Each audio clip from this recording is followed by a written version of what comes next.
महात्मा समीक ऋषि पद्म आसन लगा करके भगवान की भक्ति में लीन है, भगवान की भक्ति में लीन है, तपस्या कर रहे हैं। जहाँ बैठे थे संत जन तन सुनो सरदारी, जहाँ बैठे थे संत जन तन सुनो सरदारी, सुनो सरदारी। सुनते का संत को भूपत बात विचारे, सुनते का संत को भूपत बात विचारे, बात विचारे, बात विचारे।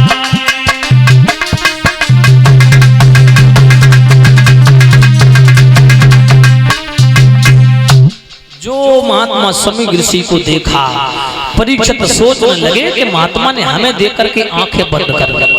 राम खिलाड़ी भैया वो तो पद्मासन लगा करके बैठे थे, उन्हें कोई मतलब नहीं था रवि भाई कि कौन आया कौन गया, भगवान की भक्ति में लीन थे महात्मा समीक ऋषि। लेकिन परीक्षित ने सोचा मैं यहाँ का राजा, उस महात्मा ने हमें देख करके आंखें बंद कर ली, ये महात्मा नहीं है, ये ढोंगी, ये ढोंगी। इसने मेरा अपमान किया, मैं कुछ लेने नहीं आया था ना कुछ मांगने आया, मेरे पास क्या कमी है, धन दौलत माल खजाने से भंडार भरा, पानी पीने के वास्ते आया, उसने मुझे पानी भी नहीं दिया, नेत्र बंद कर लिया। इसने मेरा अपमान किया, हम भी इसका अपमान करेंगे। और माता बिनु राजा परीक्षित अनाप शनाप बकने लगे। थोड़ी दूर मरा हुआ सर पड़ा है, परीक्षित भी मरा हुआ सांप अपने तरकत से बाण निकाला और मरे हुए सर्प को उठाया और उठा करके राजा परीक्षित ने समीक ऋषि की गर्दन में डाल दिया। बोले ले महात्मा, तूने मेरा अपमान किया, हमने तेरा अपमान कर दिया बराबर।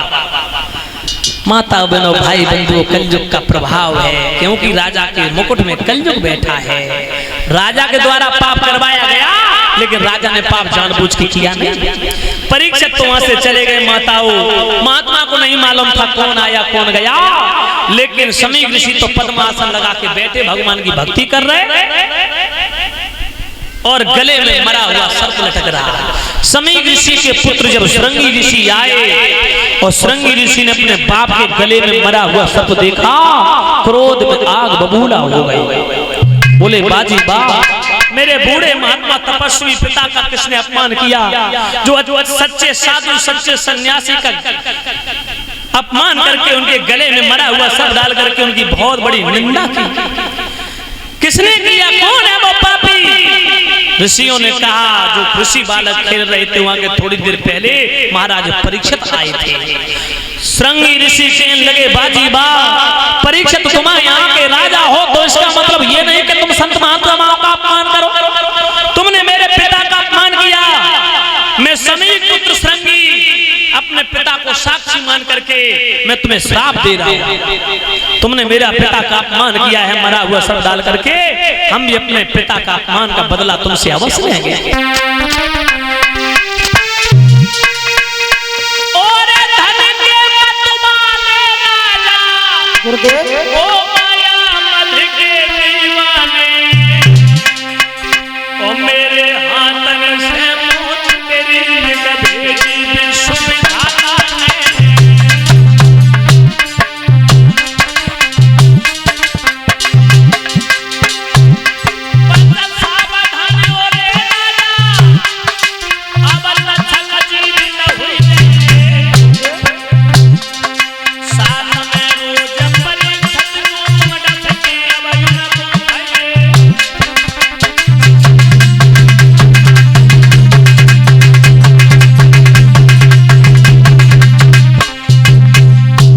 श्राप दे रहा हूं कि ये सर्प मरा हुआ तुमने मेरे पिता के गले में डाला। परीक्षित आज के 7वें दिन तुम्हें तक्षक नाग डस लेगा और सर्प काटने से तुम्हारी मौत हो जाएगी। लग गया श्राप राजा को, डूब गई नाव। माता ने जो श्राप दिया श्रृंगी ऋषि ने परीक्षित जी, महात्मा समीक ऋषि के नेत्र खुल गए। बोले बेटा तुमने ये क्या किया, तुमने भोले भाले राजा को श्राप दे दिया। बोले पिताजी वो तुम्हारे गले में मरा हुआ सर्प डाल के चले गए थे, उन्होंने तुम्हारा अपमान किया इसलिए मैंने उन्हें श्राप दे दिया। बोले ओरे पगले, राजा के द्वारा पाप करवाया गया मगर राजा ने जानबूझ के ये पाप नहीं किया। राजा के सर पे सोने का मुकुट था, उस मुकुट में कलयुग बैठा हुआ था। कलयुग ने राजा की बुद्धि भ्रष्ट कर दी थी, इसीलिए राजा के द्वारा पाप करवाया गया है। इतना बड़ा धर्मात्मा राजा, हम सब परीक्षित की वजह से सुख चैन से रहते हैं। संत महात्मा जंगल में एकांत अवस्था भगवान की भक्ति करते हैं, वो केवल परीक्षित की वजह से। परीक्षित हम लोगों की रक्षा करते हैं और तूने अच्छा नहीं किया, राजा को श्राप दे दिया। जब परीक्षित मर जाएंगे, राजा ही नहीं रहेगा, तो हम लोगों की सुरक्षा कौन करेगा, हम लोगों को कौन बचाएगा? ओरे पापी, तूने अच्छा नहीं किया, जा करके राजा को बता दे, क्योंकि श्राप तो मिथ्या नहीं जाएगा, लेकिन वो कोई ना कोई उपाय तो सोचेंगे। परीक्षित को पता चला है, जाकर के जब परीक्षित ने मुकुट उतार के नीचे रखा और मुकुट जैसे हटाया, कलयुग दूर हुआ, राजा परीक्षित को ज्ञान प्रकट हुआ। परीक्षित कहने लगे, हाय विधाता, मैंने अच्छा नहीं किया, एक महात्मा का अपमान कर दिया, उनके गले में मरा हुआ सब डाल के चले जाए। हे प्रभु, मुझे हो क्या गया था, मुझे भगवान माफ नहीं करेंगे। अब तो शाम हो गई, कल सुबह जाएंगे, महात्मा के चरणों पर नतमस्तक होकर के अपनी गलती, अपनी भूल की क्षमा याचना मांगेंगे। माता बहनों, परीक्षित अपनी करनी पर पछता रहे, तब तक संतों ने आकर के कहा, राजन, तुमने समी ऋषि के गले में मरा हुआ सर्प डाला, उनके बेटा श्रृंगी ऋषि ने तुम्हें श्राप दे दिया, तुम्हारी जिंदगी 7 दिन की है, तुम्हें 7 दिन तक्षक नाग डस लेगा, तुम्हारी मौत हो जाएगी।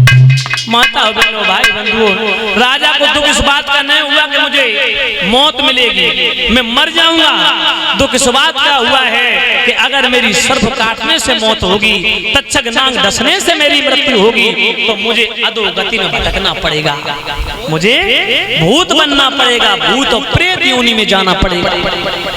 क्योंकि माताओं बहनों, जिसे सर्प डस लेता है उसे अधोगति में भटकना पड़ता है, वो भूत और प्रेत बन जाता है। सर्प डसने वाले